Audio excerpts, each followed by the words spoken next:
ఆ మూమెంట్ అప్పుడు ఈయన టక్కేసుకొని తిరిగాడు ఎవరు గుర్తుపట్టకుండా. ఆయన రూపం ఎప్పటికి ఎవరికి తెలియదు ఇక్కడ హైదరాబాద్లో తెలంగాణలో. ఓకే. ఆయన ఫోటో ఎవరికి తెలియదు. ఈయన ఆంధ్రలో తిరిగిండు ఒక 2 సంవత్సరాలు ఈ వర్గీకరణ ఉద్యమం. ఆ తర్వాత 96కి వచ్చాడు. అప్పుడు 96లో వచ్చిన ఈయన దామోదర రాజనరసింహను కలిసిండు, అందరినీ కలిసిండు.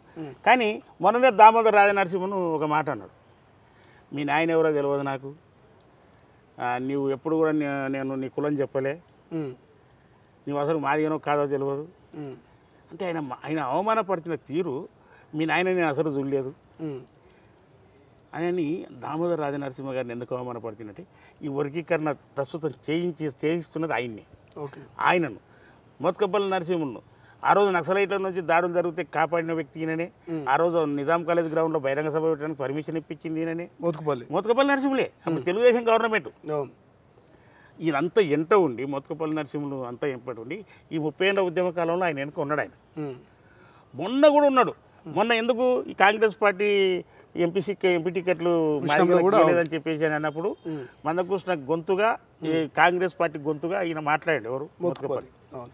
ఇప్పుడు కృష్ణమాది గారు ఎందుకు తిడుతుందంటే ప్రభుత్వం ఇంత కరెక్ట్గా సెమీ అఖ్తర్ గారిని ఒక రిటైర్డ్ జడ్జిని పెట్టి ఈ కమిషన్తో వర్గీకరణ చేస్తే దాన్ని పట్టించుకోకుండా తప్పని చెప్తూ మళ్ళా వర్గీకరణ చేసిన తర్వాత ముఖ్యమంత్రి దగ్గరికి ఎవరిని తీసుకుపోవాలినా మాదిగా ఎమ్మెల్యేలను తీసుకుపోవాలి, లేకపోతే మోత్కపల్లి నరసింహులు తీసుకుపోవాలి. వర్గీకరణ చేసిన తర్వాత ఈయన ఎవరు తీసుకొని పోయిండు కాంప్లైంట్ చేయనికే మాలోళ్ళని తీసుకొని పోయిండు. మాజీ ఎంపీ టీఆర్ఎస్ ప్రస్తుతం బీజేపీ నాయకుడు వెంకటేశ్ నేత మాలోళ్ళని ఎంట పెట్టుకొని పోయి ముఖ్యమంత్రిని కలిసిండు. గంటన్నర సేపు ఎవరి గురించి మాట్లాడిన ఆయన మాదిగలకు పెంచాలి లేకపోతే మాదిగలకు న్యాయం చేయాలని అడగలే. ఈ కులాలకు అన్యాయం అవుతుంది, ఈ మాలలకు అన్యాయం అవుతుంది అనే దాని గురించే మాట్లాడి సెమీ అఖ్తర్ టైం ఇవ్వండి చెప్తామని చెప్పేసి అని అడిగొచ్చు. అడిగొచ్చిన తర్వాత మన ముఖ్యమంత్రి గారు ఏదో పెద్ద మనిషి వచ్చి 30 ఏళ్ళ ఉద్యమం చేసినాడని గౌరవంతోన ఈయన మీద గౌరవంతోనే డిమాండ్ ఏదో చేస్తాడని కాదు, గౌరవంతోనే ఒక 20 రోజులు సెమీ అఖ్తర్ గారి కమిషన్ మళ్ళీ రీఎంక్వైరీ చేయండి అని ఎవరైనా అభిప్రాయాలు అంటే తెలుసొచ్చు అని చెప్పాడు. దానికి కృష్ణమాది ఏం చేస్తుండు తెలుసా, తన అభిప్రాయం చెప్పిండు. నేనొక్కనే కాదు 57 కులాలు వచ్చి చెప్పండి, మీ 57 కులాలకు ఏమేమి కావాలని అడగండి. 57 కులాలు వచ్చి అడిగితే మరి ఎవరి శిపానికే కావాలంటారు. అయితే కృష్ణ ఏమంటుండు, మీకు న్యాయం జరగాలి అంటే పండుకున్న వాళ్ళు లేపుతుండు. ఈ రకంగా చేసి ఈయనకు అసలు వర్గీకరణ అనేది ఇష్టం లేదనడానికి కారణం ఇదే. ఓకే.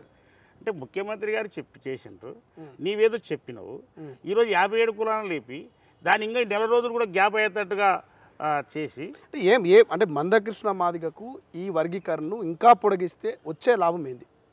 భయంకరమైన లాభం ఉంది. ఏం లాభం ఉంది? నరేంద్ర మోడీ ముద్దు పెట్టుకున్నారు, కౌగిలించుకున్నారు. దక్షిణ భారతదేశంలో మాదిగలను నేను నాయకుడి వహిస్తాను, నీవు రాముడివి నేను లక్ష్మణుని మాట్లాడాను కదా. ఓకే. రాముడివి నీవు మోడీ గారు, నేను లక్ష్మణుని నీ తమ్ముడిని, నాకు ఈ దక్షిణ భారతదేశాన్ని నాకు అప్పచెప్పు, నేను నీకు కలిసి ఉంటానని పోయి కౌగిలించుకుంటుండగా. ఇంకోటి నాకు దోస్తు కదా ఆయన, హగ్గు చేసుకున్నావు కదా, కౌగిలించుకున్నావు, ఒకరినొకరిని ముద్దాడినరు, అంత బాగుంది. ఇప్పుడు ఆర్టికల్ 341 రద్దు చేసి భారతదేశం అంతా కూడా సెంట్రల్ గవర్నమెంట్ రిజర్వేషన్ వర్గీకరణ చేయించవచ్చుగా, అది చేయడు. 18 రాష్ట్రాల్లో 19 రాష్ట్రాల్లో బీజేపీ అధికారం ఉందిగా, అక్కడ చేయమని అడిగాడు. పక్కనున్న ఆంధ్రప్రదేశ్లో పోయి కూడా అడిగాడు. వర్గీకరణ చేస్తున్న తెలంగాణలోనే ఈయన పోరాటం చేస్తున్నోడి మీద దాడి చేయడం, ముఖ్యమంత్రి మీద దాడి చేయడం, దానికి ఇది కరెక్ట్ అని చెప్తున్న దామోదర రాజనరసింహను మరియు మోత్కపల్లి నరసింహను తిట్టడం.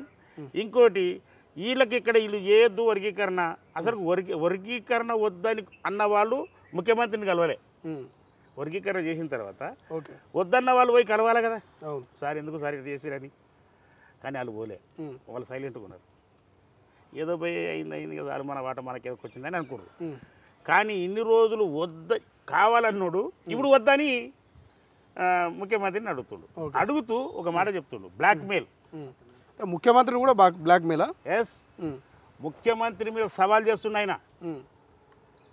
నీవు గాన నేను చెప్పినట్టు వర్గీకరణ చేయకపోతే ముఖ్యమంత్రి నీ మీద డప్పు కొడతా అంటుండు. ఈ లక్ష డబ్బుల పంచాయతీ పెట్టిండుగా. Okay okay. ఊరులో వాళ్ళు బాధపడుతురట, డబ్బులు కొనుక్కొచ్చుకురట. ఎప్పుడో హైదరాబాద్లో కొడదామని బాధపడుతురట.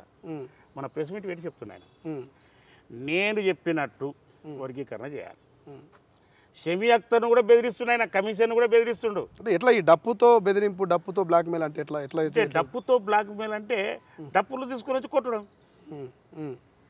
ఇప్పుడు తాలూకాలలో గ్రామాల్లో ఈ 10వ తారీఖు వరకు డప్పులు కొడతాడంట. జిల్లాలో ర్యాలీలు ఏమని కృష్ణమాది అడిగిన డిమాండ్స్ నెరవేర్చాలని. బాగా గమనించండి, ఇక్కడ రేవంత్ రెడ్డి గారు చేసిన వర్గీకరణ కాదు, షమీ అఖ్తర్ గారు చేసి కమిషన్ రిపోర్ట్ ఇచ్చి వర్గీకరణ చేసింది కాదు. అది తప్పుల తడక. మా కృష్ణమాదిగ ఏదైతే చెప్పిండో అది ఇప్పుడు రావాలి. గ్రూప్ 1, గ్రూప్ 2, గ్రూప్ 3 కాదు, ABCD. ఈ 4 ఉండాల్సిందే. ఉండకపోతే డప్పు కొడతా. అర్థమైందా? కానీ ఒకప్పుడు ABCD అనేది ఆ రోజు ఉమ్మడి ఆంధ్రప్రదేశ్లో ఏ గ్రూపులో 1,33,000 జనాభా ఉండే. ఇప్పుడు తెలంగాణలో అది 13,000 ఆ గ్రూపు, ఏ గ్రూపు. అదే డి గ్రూపు, ఆది ఆంధ్ర, ఆది ద్రావిడేది. ఆ రోజు 8,30,000. ఇప్పుడు ఇది 6,000. మళ్ళీ 6,000 ఉన్నకి ఏం గ్రూప్ పెట్టాలి? ఈ 13,000 ఉన్నకి ఏ గ్రూప్ పెట్టాలి? ఇంకోటి, ఇది ఎంపరికల్ డాటా ప్రకారం ఇది సాధ్యం కాదు. ప్రపంచంలో ఏ మూల ఏ క్షణం ఏం జరుగుతుందో వేగంగా తెలుసుకోవడానికి తొలి వెలుగు వాట్సాప్ ఛానల్ని ఫాలో చేయండి.